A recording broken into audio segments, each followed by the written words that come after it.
Pooja Plastic, bathroom accessories, essentials that make your bathroom beautiful, and many more. Pooja Plastic colorful range that makes every bathroom cheerful. और बिलासपुर में airport विस्तार की लड़ाई को आखिरकार बड़ी सफलता मिली। करीब 6 साल के जन संघर्ष के बाद बिलासा देवी कैंटीन एयरपोर्ट को ऑल वेदर ऑपरेशन की मंजूरी दे दी गई है। लेकिन सवाल अब भी कायम है कि क्या ये पूरी जीत है या सिर्फ आधी सफलता?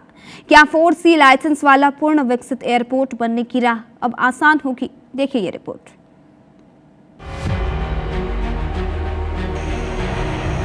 बिलासपुर एयरपोर्ट को लेकर लंबे समय से चली आ रही मांग आखिरकार रंग लाई है। डीजीसीए ने बिलासा देवी एयरपोर्ट को 3C VFR से अपग्रेड कर 3C ऑल वेदर ऑपरेशंस यानी IFR श्रेणी में शामिल करने की मंजूरी दे दी है। अब तक यहां केवल साफ मौसम में ही विमान संचालन संभव था। बारिश, कोहरा या धुंध होने पर उड़ानें रद्द करनी पड़ती थी, लेकिन IFR सुविधा मिलने से अब खराब मौसम और रात के समय भी विमानों का सुरक्षित टेक ऑफ और लैंडिंग संभव हो सकेगा। इसका सीधा फायदा शहरवासियों को मिलेगा।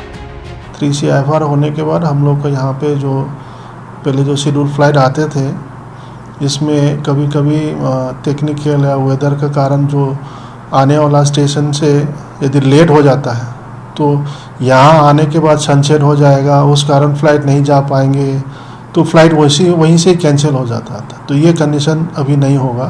फ्लाइट जो है हफ्ते में 4 दिन है, उसको 7 दिन का प्लान कर रहा है। फिलहाल बिलासपुर से केवल अलायंस एयर की उड़ान संचालित होती है, लेकिन नई तकनीकी सुविधा मिलने के बाद उम्मीद है कि अन्य विमान कंपनियां भी बिलासपुर का रुख करेंगी। लोगों का विश्वास बढ़ेगा, क्योंकि पहले हम कहीं जब यात्रा करते थे तो डरते थे कि रायपुर उतर जाएंगे, कहीं जबलपुर उतर जाएंगे, बिलासपुर उतरेंगे कि नहीं उतरेंगे, या यहाँ से उड़ेगा कि नहीं उड़ेगा। तो कम से कम ये बात इससे खत्म हो गई।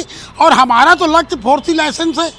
लाइसेंस मिला है नाइट लैंडिंग का, इससे निश्चित ही हमारे एयरपोर्ट की तरक्की होगी और बिलासपुर वालों को फ़ायदा मिलेगा कि जो पहले विमान अनिश्चितता के दौर में रहते थे, यात्री भी कि हवाई जहाज आएगा कि नहीं आएगा, तो निश्चित लाइसेंस मिलने से ये पूरी पब्लिक को फायदा मिलेगा।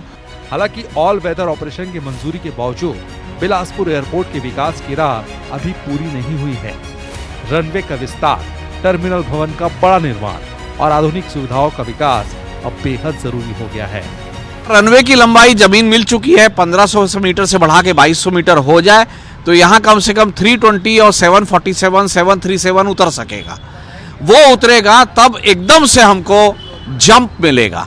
अभी ये फायदा है कि फ्लाइट कैंसिलेशन खत्म हो जाएगा, डाइवर्ट होना बंद हो जाएगा, फ्लाइट बढ़ सकती है, बढ़ना चाहिए। अब देखने वाली बात ये होगी कि क्या एयरपोर्ट विस्तार का काम तेजी पकड़ेगा या फिर बिलासपुर को पूरी हवाई सुविधा के लिए और सालों का इंतजार करना पड़ेगा। जितेंद्र हवाई, IBS 24, बिलासपुर।